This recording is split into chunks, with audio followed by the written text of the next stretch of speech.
টানা 22 দিন নিষেধাজ্ঞার পর ভোলার মেঘনা তেতুলিয়া নদীতে শুরু হয়েছে ইলিশ ধরা। এ যেন নদী তীরে মাছ ধরার উৎসব।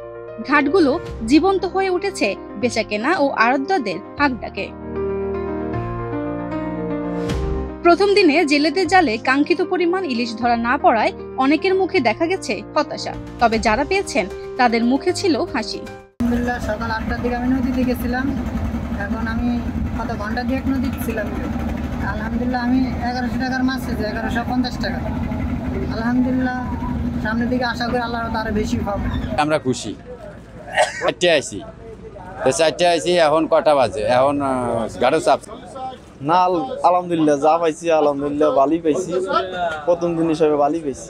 ইলিশের উৎপাদন বৃদ্ধির লক্ষ্যে 4 অক্টোবর থেকে শুরু হওয়া নিষেধাজ্ঞা 25 অক্টোবর মধ্যরাতে শেষ হয়েছে। মৎস্য কর্মকর্তারা বলছেন, এবছর ভোলা জেলায় ইলিশ উৎপাদনের লক্ষ্যমাত্রা 1,92,000 মেট্রিক টন। তাদের আশা, চলমান অভিযান সফল হলে মাছের উৎপাদন আরো বাড়বে। আমাদের অভিযানের ফলে 22 দিনের অভিযানের ফলে আমাদের ইলিশের উৎপাদন বৃদ্ধি হবে মনে করি আমি। এবং আমরা যে এই অভিযান পরিচালনাকালে আমরা যখন আইনের সঠিক প্রয়োগ করেছি বলেই আমি মনে করি।